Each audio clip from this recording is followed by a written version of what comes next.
Hello, everyone. We are so excited that you're with us today. We have Scott Wozniak, one of my good friends. He is absolutely amazing, and you are in for a treat. We're talking about how to make your brand legendary. He's written a book that is coming out soon. You can pre-order it now, and it's all about how to create raving fans with the customer experience engine. And one of the things we're talking about is if you think about Apple, Ritz-Carlton, Chick-fil-A, when you hear these names, something just lights up in us. And they're not just brands, but they're legendary brands. And if you are in real estate, you know that you don't just have to have satisfied customers, you want them to be raving fans. So, Scott, welcome. Hey, great to have you. Good hanging with you as always, Chantel. Yeah. So one of the things about real estate is, I was telling you right before this call is that like I have a friend who does chimney sweeps and I don't even know another chimney sweep to call because he's the only guy I know. So it's pretty easy. It's like, oh, I got one chimney sweep. And they're saying now that people personally know somewhere between 7 and 10 real estate agents. So if someone knows 7 to 10 people, they're like, I don't know, should I use him? Should I use them? So in real estate, how could someone make someone not just a satisfied customer, but make them a raving fan? Yeah, and we'll talk exactly about how, but I gotta pause and underline that. It is not an option anymore in real estate to do this. Like if you have only one chimney sweep, you just basically have to not be an idiot, right? You're going to keep calling the guy as long as he doesn't like break your chimney or something. If it's actually clean when he's done, you don't care. You'll call him again. But when you get in this highly competitive, crowded space, then it becomes a power curve, right? It's not the bell curve where it evenly spreads. Like the best get all the business and everyone else gets a small percentage of it. Raving fans is the only option if you want to succeed. It's either that or you're seriously struggling. And so the good news, that's the bad news. The good news is it actually works. There are systems. I spent 20 plus years inside these great brands. I've worked with real estate groups as well. And when you get into it, there's repeatable stuff. It's not magic. It's not luck. It's not some people have a certain personality or gotten the right neighborhoods. I mean, there's a set of systems that everyone does that just create this because it's a human thing. Why we pick people that we love, why we talk about them. So we can get into all the tactics and how, but yeah, I just so love that you're calling this out because really there are businesses where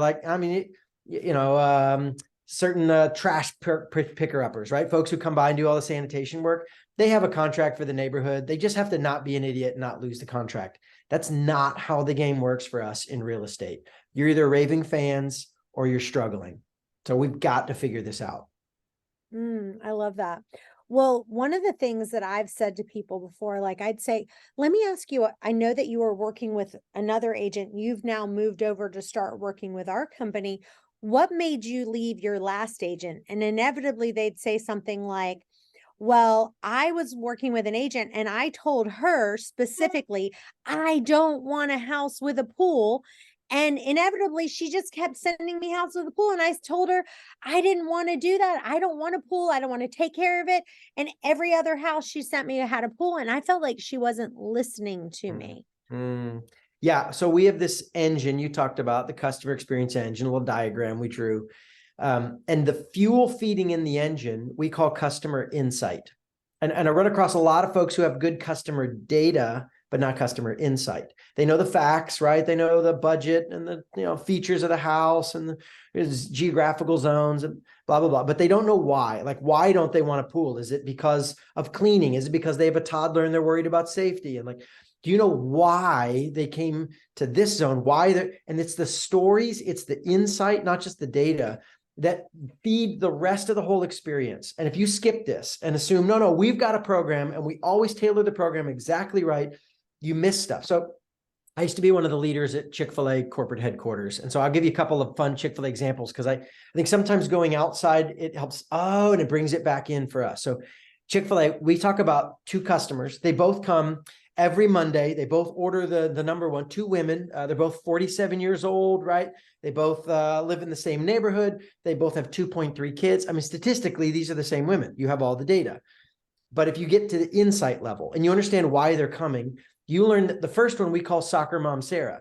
She's coming with 2 kids, one in a stroller. She's there to meet other mom friends. Kids play in the playground. And they do these little tiny things that she loves. Like they'll carry her tray for her because her hands are full of kids to take to the table. They have this little, I don't know if you ever brought your kids, they have this little plastic mat with cartoons. You can stick down on the table. Your kid can destroy the table. Cleanup's easy. Mom loves that. Soccer Mom Sarah loves that.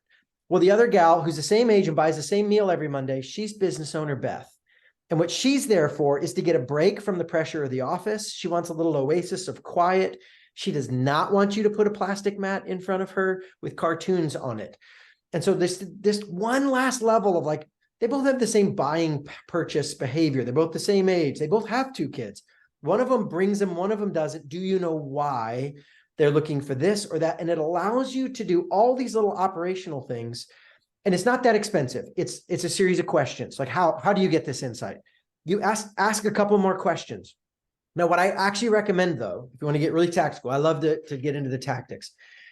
You don't just ask a whole bunch of questions all at once. Because, let me ask you, Chantel, do you answer all the customer surveys you get? You know, that people email you and send it. Like, why not? Why don't you answer all this stuff? I don't have the time. I don't have the time. Same. And this is true for all of us. In fact, I don't know if you know the national percent response rate on a customer survey, the customer satisfaction survey. The average response for the US is 3%. That's so low that it is statistically not significant. Like you can't count it as valid data. So how do you get them better? Instead of asking 25 questions at once, because that takes forever and I ain't got time for that, I do what I call a pulse survey. And so you just have a series of, first, you got to get the same stuff at the beginning. I can't begin the process without getting your name and contact information and what's your house range and all the normal stuff. But then you start seeding in little bitty, just 2 or 3 questions at a time. Hey, can I just send you a couple questions here? You may be in person. Can I just ask you one more question? And as you go, you just start collecting, and it's designed. It's not like you hope you notice. You're like, why this? What about that? Tell me more about this. Why? What did you have before? What didn't you? And as you just collect, you've got this process, and you never require them to sit down for one epic discovery session, and you get the same amount of questions answered, and you get this, and because this ongoing conversation where you're continually learning. And if you do it right, remember you said the one person in your hypothetical is frustrated. They're not listening to me. Well, if you do it right, every time you share back with them, they feel heard, and it actually builds. Your relationship grows the more you ask, because it's never a big ask. And every time you're like, so you're saying it's this, man, I appreciate you really care about that. Okay, that's good. We can help you. They're like, man, and she gets me. Like she really, and really all you're doing is this systematic series of small 2 or 3 questions at a time, just collecting more bits. So you start like every other agent. And by the time you finish, man, you've had 10, 15 wonderful micro conversations where they feel understood. And every time you're tailoring, and that allows you to know, like, you know what? I don't think Chantel wants the cartoon plastic mat. I think she's the person who wants this kind of treatment. And you get to do these tiny little tailors. We can get into all how to do that. But man, this series of pulses, a pulse process is what I love to create customer insight. Well, I think one of the most important questions to ask is like, if they've already bought a house before or worked with another agent, let me ask you, what did you not like working with the last person that you worked with? Was there anything? Because then you can figure out what that hot button is, whether it's, she always sent me houses that weren't in my price range, or she wasn't listening to what I said. Wouldn't you say that's probably just such a big one, is that they're just not listening to what they actually want? Well, and I'll take an even deeper slice at it. You're going to get more honest answers from people, not because they're lying, but they really don't know. If you ask them what they want, all of us say broad, generic things, right? But if you want to get really specific and authentic answers, ask them what they don't like. And this is true of all humans. When you ask what we want, we'll tell you what we aspire to be like. But if you say, what are you annoyed by? Oh, you're going to get really authentic. Who am I really?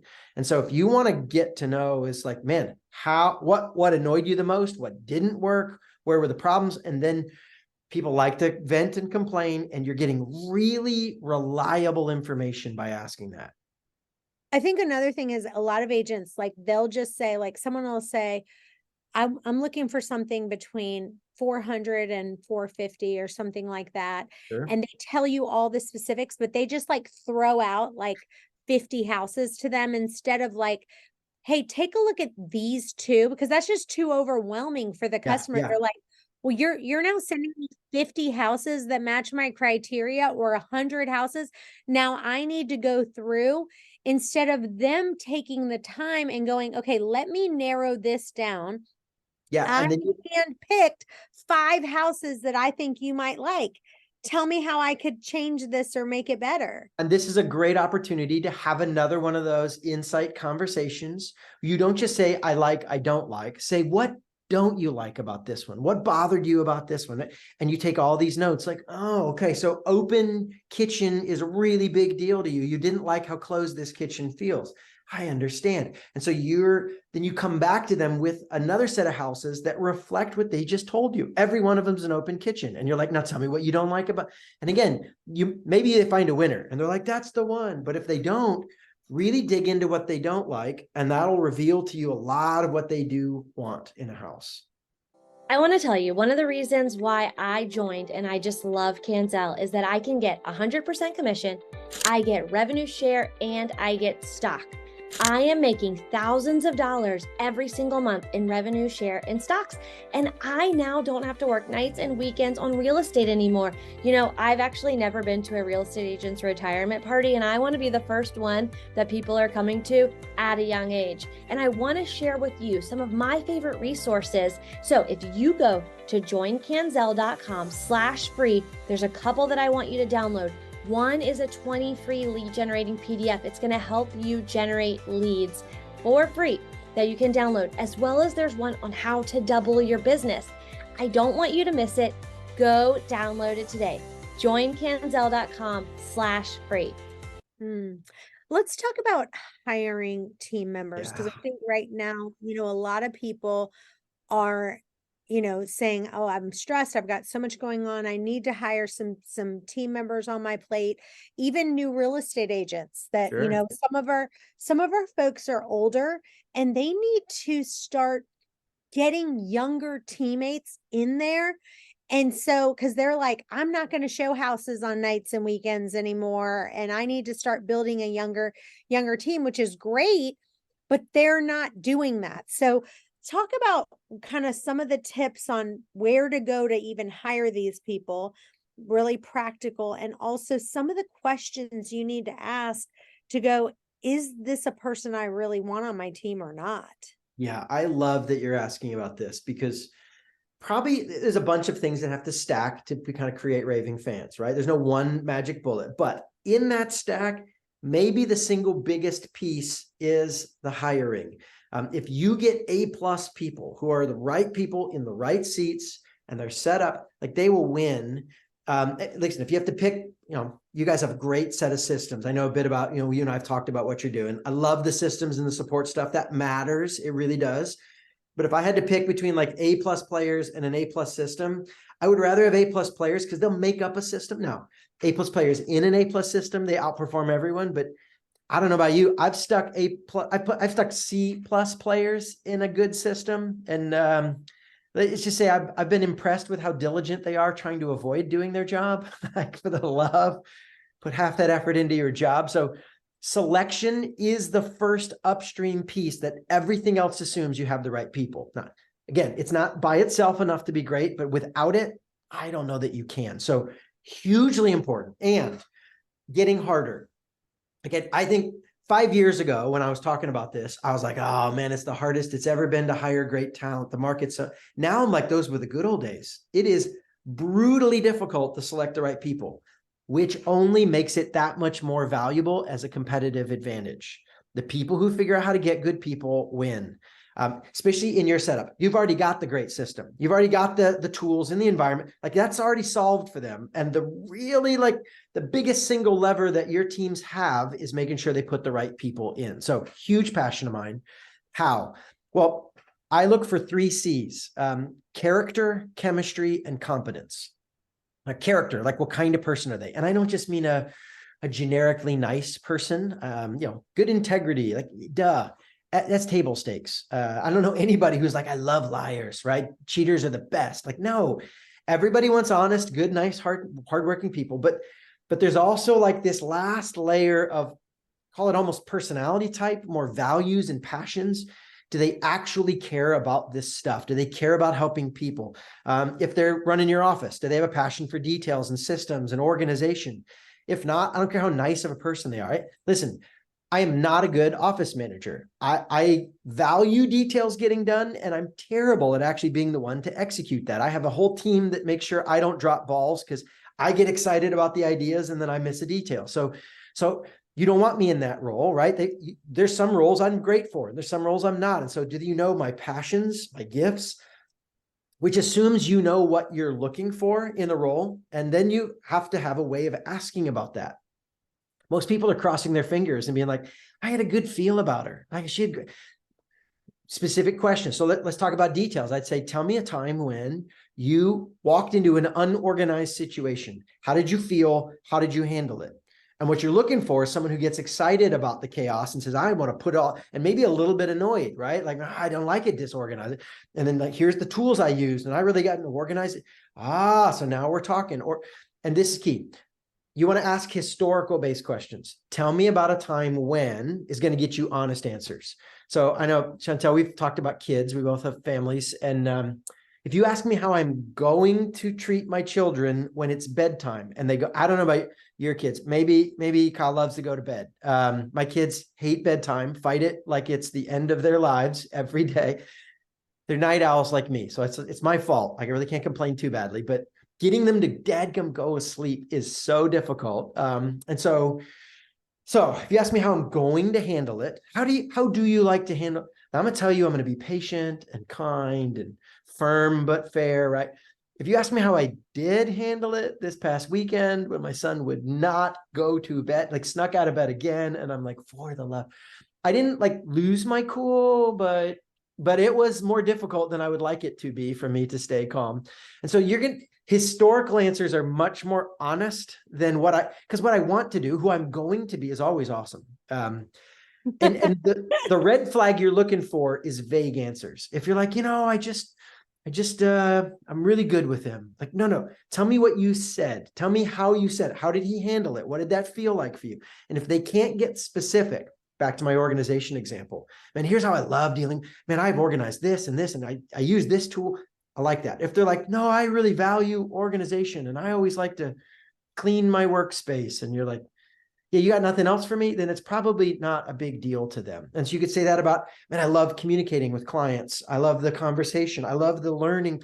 I love getting out and maybe I love houses. Maybe it's not I love the actual real estate game itself and love seeing new layouts. And you're going to want to hear, well, tell me what you do with that. And how are you looking at layouts yourselves? It's the history that will reveal character. Chemistry, people skills. Like, how do they connect with your team? That's a big deal. We're going to spend most of our waking lives together. We should like each other. How we communicate makes a huge difference if we appreciate and enjoy it. We don't have to be all-time best friends, but we have to have enough a connection that we're like, so how do you test for this in your interview process, right? Remember, most people are crossing their fingers. I mean, do things like take them out for a lunch or a drink, or go see them out in a setting that's not just answering professional questions the whole time. Like, what would they be like to work with? And so give them a chance to play with that. And then you get to the competence, character, chemistry, competence. And that's probably all the stuff everybody's doing. The typical American company is just looking for competence. And so you're asking about job history and professional success, and most of that stuff, most people are doing fine because that's what we all do. It's the missing pieces. And I'll finish with this, Chantel. Here's the irony. In a critically difficult market, when it's hard to hire and you can't find the perfect candidate, I will say, okay, you can fudge a little, right? You can let it slide, but the only area I would let you slide a little in is competence, which is like backwards to most people's thinking. The only thing we're looking for is competence. Now, here's what I mean. They got to have the raw horsepower to do the job. And of course, like if they're going to be an agent, they got to go get actually their license and you got to check some of them. But what if I find somebody who hasn't yet got their license or has never done it in this category or worked with a team like us or used our system? It's technical. If I can't find the perfect candidate, I will hire for character and chemistry and train them on the technical stuff. The competence stuff, as long as they have the raw horsepower. Listen, I've even done this with folks, like, we'll pay for you to get your license. Like, you got to commit X amount of time, blah, blah, but like, we will help. If that's the barrier, that's the only area I would fudge in. And if the only part of your selection process focuses on competence, you're focusing on the one piece that is the least important. Again, I want all three, but when you can't, get amazing people with the right heart who really click, you have the right mindset, they have some raw horsepower, put a few months of effort into getting them up to speed, and they will outperform the guy who's, he's done it for 20 years, but he really doesn't click, and he's not that passionate about the work anymore. That's the guy that's going to hold you back. You want raving fans, you can't settle for the kind of the bored guy who's just putting in his time. You got to get the character chemistry. Well, let's talk about, as far as some of our agents, I mean, we get these emails that come in and say, I've got to tell you about Kevin.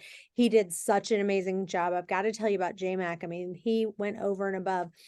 But instead of just telling us, right? We want to get people to tell the people who love you and the people who are like, we finally got them to be a raving fan. How do we get them to tell everyone else? Like putting posts on Facebook and stuff like that. Yes. This is such a big question because I see this a lot. Just because they love you doesn't mean they're telling anyone about you. See, because people don't tell facts. This is the key. They tell stories. So if you want them to talk about you, you have to create a story-worthy moment. You got to give them something that is not just a good factual experience. They have to have a cool little moment that they can talk about. So in the book with the engine, we talk about these as memorable moments, something that pops and sticks in their memory, like, oh, that moment, this thing happened. And then so it's usually some combination of, I expected A, but instead I got B. What a cool surprise. Right. And they can be good or bad. You'll have raving fans. You'll also have the other people who tell stories are what I would call raging fans, right? Like I expected good and I got bad. That story goes viral. But you can also get I wasn't sure and it turned out amazing. So before I tell you how, let me just pause because this is the biggest mistake I see. We create a story, but the mistake is that we make ourselves the hero of the story, and it's not going to work. I'm going to use Star Wars as an example. Partly because I think it helps, and partly because I might have a Jedi robe in the closet. It's for the kids. It's for the kids. So love me some Star Wars. So I keep wanting to be Luke Skywalker, right? Like I'm young Luke, not depressed deadbeat dad, old Luke. So like they wrecked that character. So young Luke, I'm the hero. And I keep thinking if I make this story, like, oh, check that guy out, he's a Jedi. They might even believe I'm a Jedi, but they're not going to tell anybody because they don't want to tell my story. They want to tell their story. So the hero of the story, Luke or Rey, is them. They're the Jedi. They're the one who's going to save the galaxy. They're really awesome and they just don't know it. But we need to be in the story. So how do we get business value out of a story if it's all about them? We play the role of Yoda. We are the wise mentor. We're the helper. We're the guide that just helps them realize you really are pretty awesome.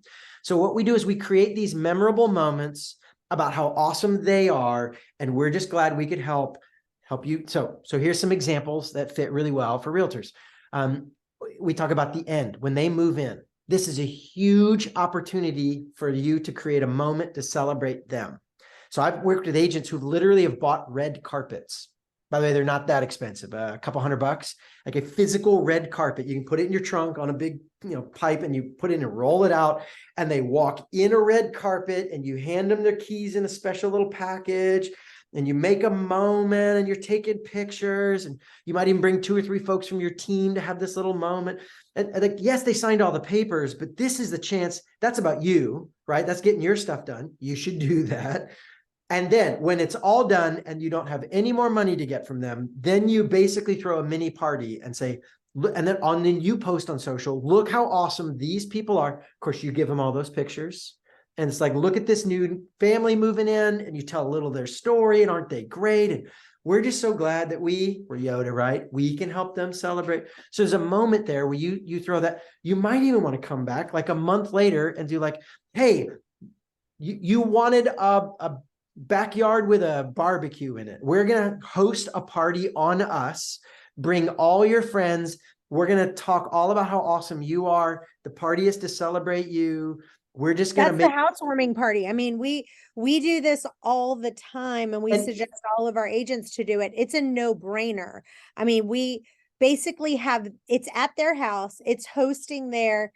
They provide the homeowner provides some of the food. Yes. We provide some of the food. And then now we're throwing them a party, and now we're getting in front of 15 of their closest friends. Yeah. And then they can say what a great experience they had. That's it. Now you got to give them a great experience, or you don't want to throw that party, right? But let's assume we're doing all that. You got a team and you showed up with excellence and you blah, blah, blah, right? Then you throw the party. There's 3 moments that I think make a big deal out of this, right? 3 opportunities. So one of them is that we just talked about, the endings. End with excellence, like end with a big bang, throw a party. But you know what also is big? Beginnings. The first time they meet with you, the first house visit, the first email. Firsts are really memorable. I call these wet cement moments, right? Like just a little bit of effort, you can make a lasting impression. So have like a pre-planned packaged kickoff that's like an epic first time ever. We bring a gift. We do this special thing for you. There's a lot of different ways to do it, from a physical package you can give them, to relationally some extra stuff you do for them, to stories you tell about them online. You do extra research and homework on them, and then you talk all about them. So like, design that first experience to make it amazing. So strong starts and big finishes. Those are the 2 of the 3 that you really design. Your first really big deal. Design your ending as a really big deal. And these are pre-designed. To them, it feels like this marvelous, magical moment. You've planned it out.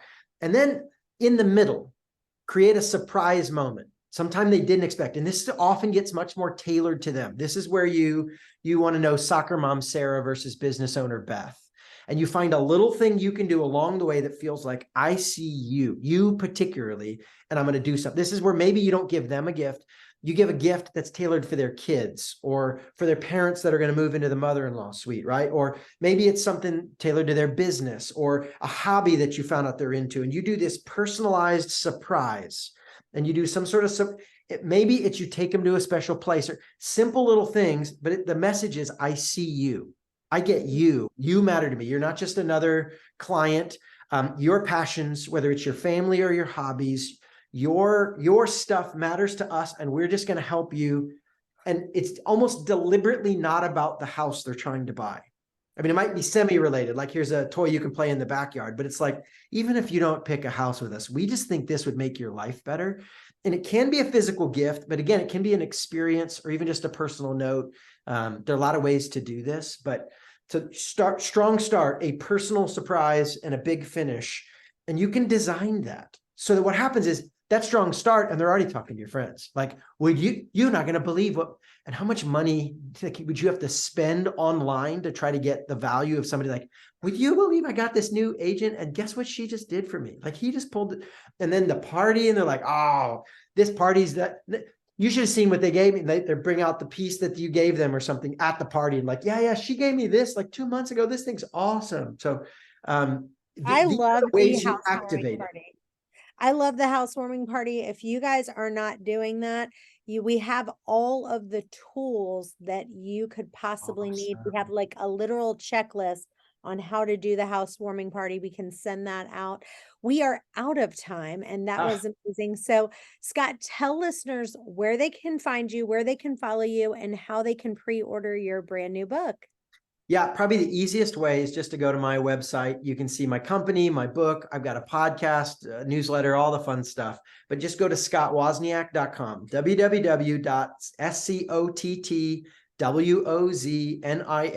scottwozniak.com.